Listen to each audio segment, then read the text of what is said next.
Imagine walking into work and realizing your own sister is sitting at your desk, pretending to be you. My stomach dropped. She had my badge, my coffee mug, and a smile like she owned the place. At first I thought it was a bad joke, until I heard her laugh in the exact way I do when answering calls. For weeks I'd fought for this promotion, skipping nights and family dinners. There she sat like she'd earned it. Over the next 2 days everything exploded: whispered messages from coworkers, a suspicious HR email, and lies so rehearsed they almost convinced everyone, except me. I began collecting inconsistencies, replaying conversations, and pulling threads nobody else noticed. This is the story of how I pieced it together, why the betrayal stung deeper than a stranger's theft, and the moment I chose to expose her. Stick around, it gets worse before it gets better. My name is Airly, and that job was the thing I had been building toward for 6 years. Fresh out of university I took the slow route, entry-level shifts, night courses, and every training program offered, because I believed in climbing with intention. When I finally landed a role on the product team at a company I admired, it felt like proof that the late nights, extra certifications, and the sacrifices were worth it. That position wasn't just a paycheck, it was a platform for the kind of work I wanted to do and the career I'd promised myself. Growing up, my sister and I had a relationship stitched together from equal parts closeness and competition. We shared a bedroom once, swapped clothes, and erased our handwriting into indistinguishable loops on the same notebooks. Our parents loved to compare our report cards the way people compare trophies. For a while it felt playful, teasing about who finished homework first, but over the years the teasing hardened into an unspoken scoreboard. I was the studious one, the reliable hire; she was the charm, the person who could walk into a room and leave everyone smiling. We laughed about it at family dinners, but there was always that quiet measure between us. The promotion I wanted was the kind that invited scrutiny. There were 3 visible contenders, a tight deadline for deliverables, and a panel of senior managers who valued polish and precise metrics. I volunteered to lead the cross-functional project, stayed late to debug presentations, and ran rehearsals with teammates until they begged me to stop. I documented every milestone in shared folders, attended mentorship breakfasts, and quietly built allies across departments. For months my life orbited that deadline, weekends became work sprints, and small sacrifices added up into momentum. In the months before everything went sideways, there were little signs my sister's curiosity wasn't innocent.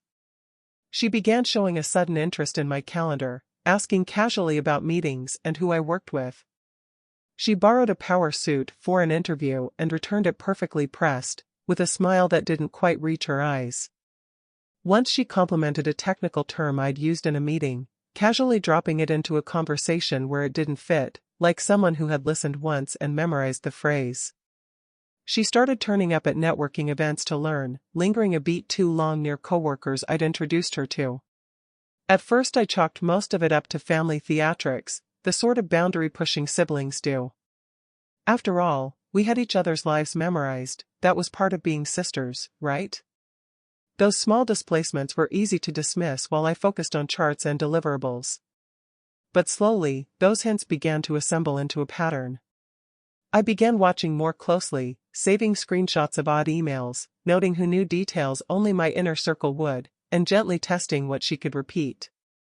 Those small records eventually became the critical pieces of evidence I needed. Clearly. The first time I walked into the office and saw my sister sitting at my desk I froze. She wore one of my blazers, carried my everyday tote, and my keycard hung from the strap as if it belonged to her. I stood in the break room, stomach sinking, watching her move through my space and wondering whether to confront her without proof.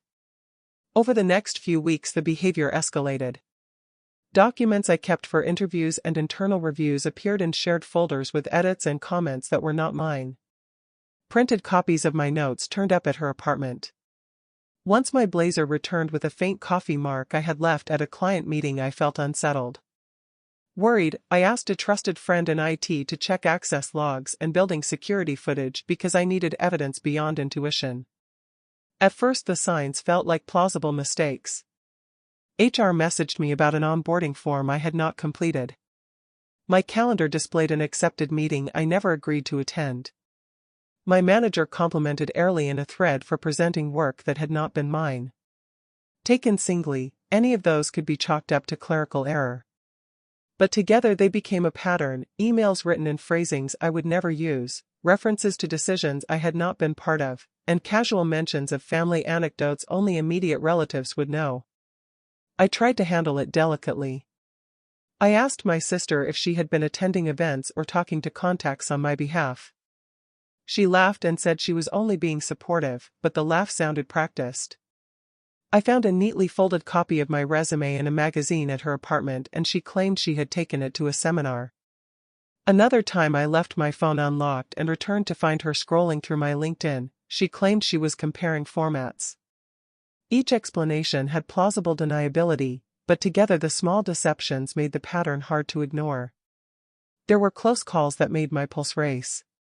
One evening I hurried into the stairwell to grab a notebook and almost collided with her, my blazer slung over one arm and my badge clipped to the tote, as she emerged as if she had worked the late shift at my desk. Colleagues began whispering about a vendor call where Early had charmed a client with intimate details about my early career, stories I had never shared at work.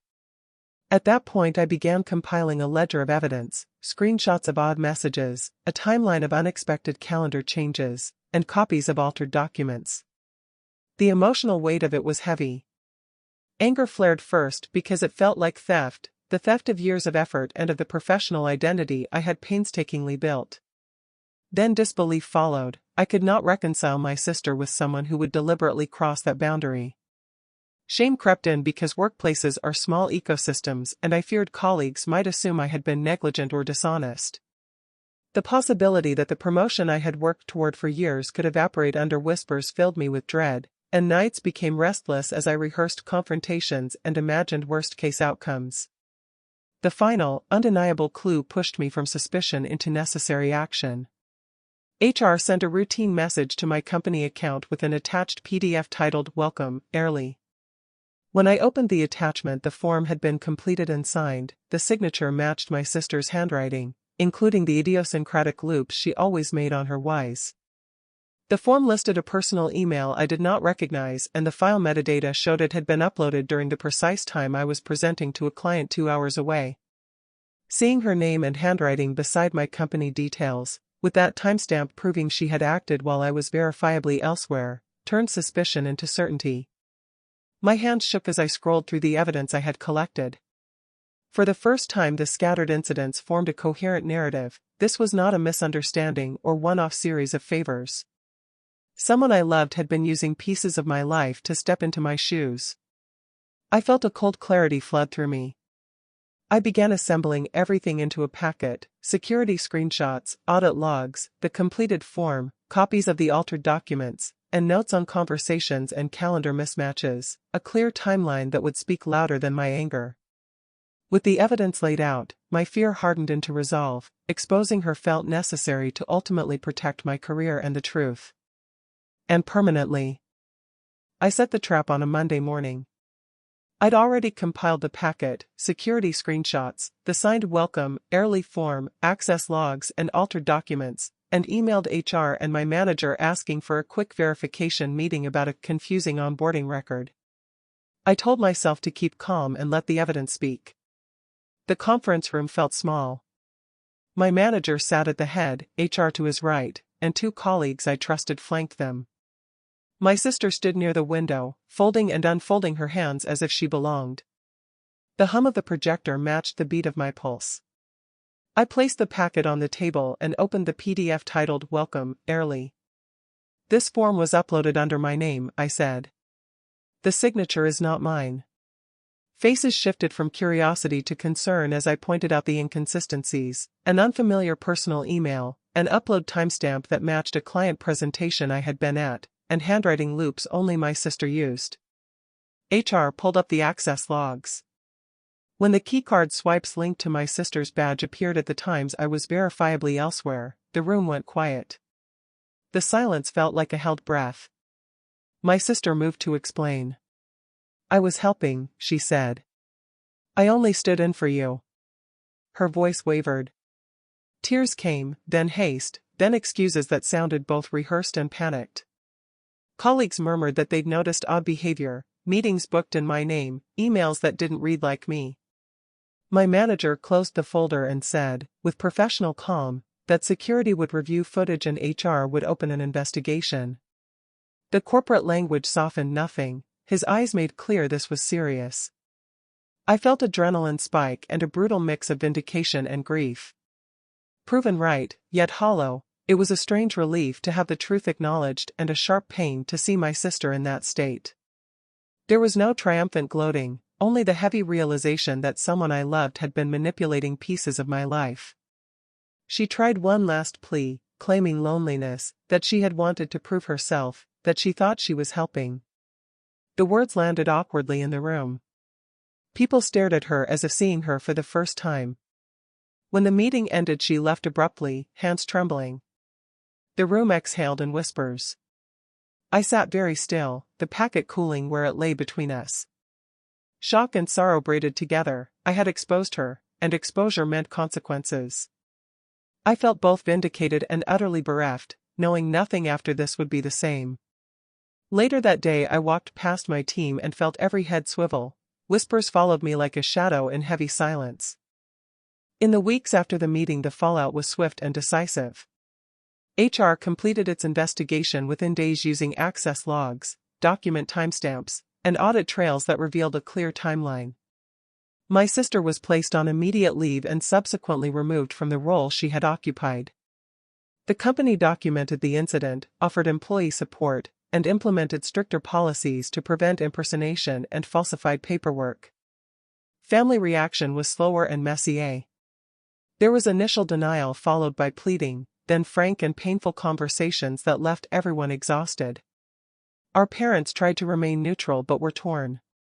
Relatives formed opinions quickly, often without knowing the full facts. Family gatherings became tense and full of small talk that avoided the real issue. Ordinary interactions felt fragile for months. My relationship with my sister changed irreparably in the immediate aftermath.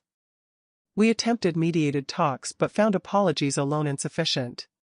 She expressed remorse at times but also minimized what she had done in other moments. For the foreseeable future, our contact is limited, and I maintain structured boundaries to protect my well-being. I grieved the loss of our closeness while recognizing that distance was necessary. At work, I focused on repair and prevention. I shared a factual timeline with my team to rebuild trust, documented processes more rigorously, and advocated for stricter badge controls, defined access levels, and regular audits. My manager publicly affirmed my integrity and reassured the department. Colleagues who had been uncertain turned into allies as I continued to show consistency and transparency. I also prioritized mental health, therapy, exercise, and leaning on a few trusted friends. It was a relief the company took it seriously and enacted formal steps affirming my testimony and protecting my position. We learned the hard way that silence and avoidance often protect the wrong person. I kept moving. The ordeal left clear lessons.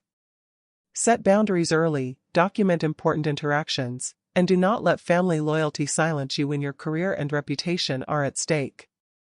Trust must be earned daily and protected with concrete habits.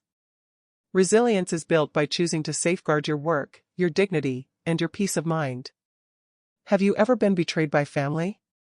Share below, and don't forget to subscribe for more wild story times.